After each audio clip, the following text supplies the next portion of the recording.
I'm Timothy Vigil, and this is Just Another Word podcast, the Word of the Day podcast for storytellers.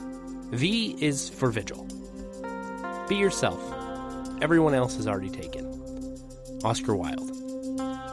Vigil is a word that carries a lot of weight for me, and it probably doesn't carry nearly as much for you, unless you happen to be one of my relatives.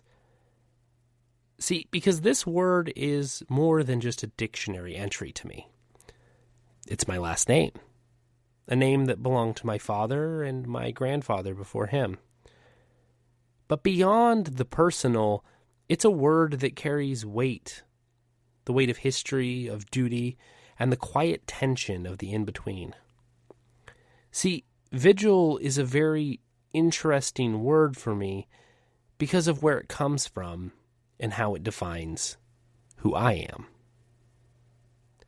The surname Vigil is deeply rooted in the northern Spanish soil, specifically the green, rugged, mountainous landscapes of Asturias. It's an ancient name, and it is often associated with the nobility of that same region. Its etymological origin is from the Latin vigilia, which just means wakefulness or watchfulness. In Spanish, it became a marker for those who stood as guardians. See, in the medieval kingdoms of Spain, where names were frequently tied to a role or trait, to be a vigil was to be someone whose life was defined by the watch.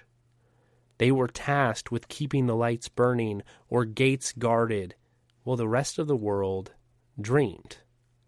In English, vigil is a period of purposeful wakefulness, and so we can see how this has transitioned through language. See, it's the night before the battle, the hours spent at a loved one's bedside, or the quiet protest held on your town's street. You've likely seen this, and it, for a lot of us, is the place where the word vigil first appears. But unlike watching, which can be passive, a vigil is an active moment. It is a choice to remain conscious when everything else is pulling you towards sleep and darkness. But in storytelling, a vigil can be a really powerful thing. It's an ultimate test of a character's stamina and devotion. It is them making a choice to be awake, making a choice to watch, rather than just being the next one up. It is the space where there is no action to take, only the burden of being present. I think a lot of us have experienced the idea of a vigil in that of a mourning. Perhaps we haven't sat with the dead the way that ancient mourning vigils happened, but a lot of us have experienced the grief, and we've sat in that grief, and we've let that weigh upon us. And we know that that moment is a bridge between the presence of life and the finality of absence. That final goodbye when we choose to be present in the moment and reflect on the life we just lost and how powerful that has been. What I'd like to think about with the word vigil is about identity. When I was looking at words to pick for this series of the podcast, I wasn't going to do this word, but someone recommended it to me, and it made me start thinking about identity. Names have such a powerful place on our hearts and in our minds. My last name is Vigil, and I think about that all the time when I see it inside of other words. Am I vigilant? Am I a vigilante? All of these things that connect me to these words that really have nothing to do with me. But we can do the same thing with our characters. How does their name define them? Do they dislike it? Is it too long? Do they love it? Do they wish people would pronounce it specifically? Does it give them a weight that they just can't live up to? Were they named after someone famous or powerful or heroic or beautiful, and they just don't feel like they are that? Names have so much power, and they are so much more than what we often think of them. Are we just throwing any name at our characters, or are we thinking about how that name impacts them? And even if we are just throwing whatever name, are we then thinking about what did that name mean to them? Were they picked on?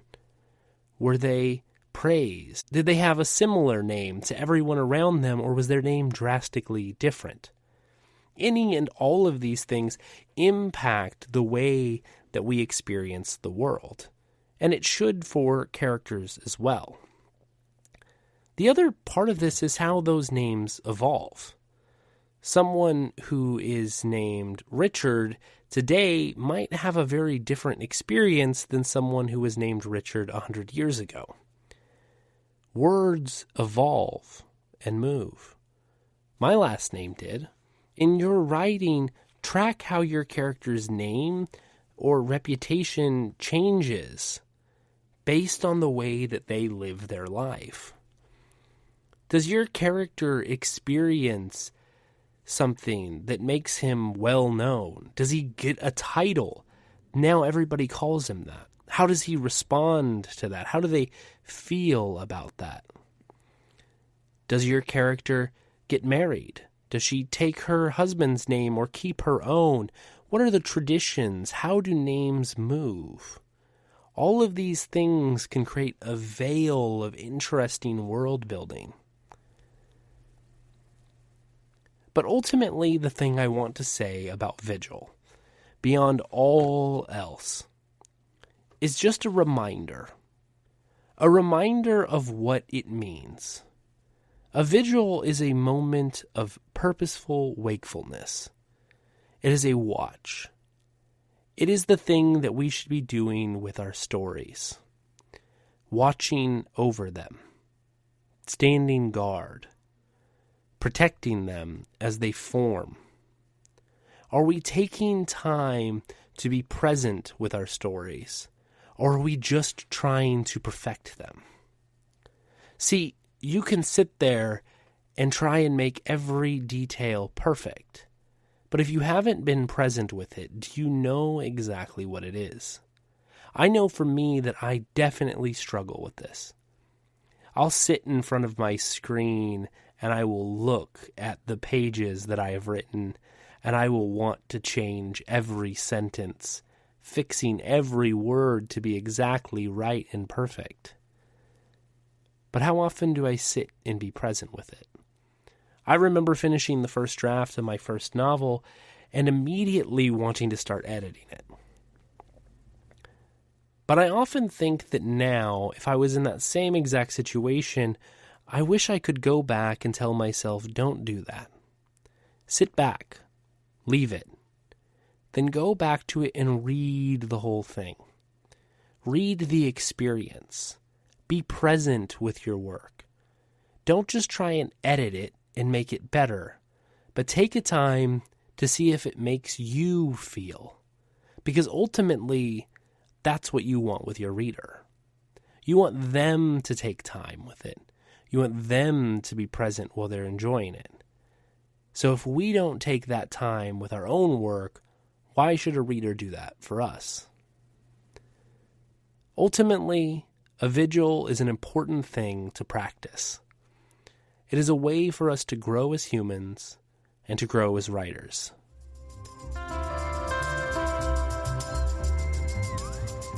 You have been listening to Just Another Word podcast with your host, Timothy Vigil. For more information, go to timothyvigil.com.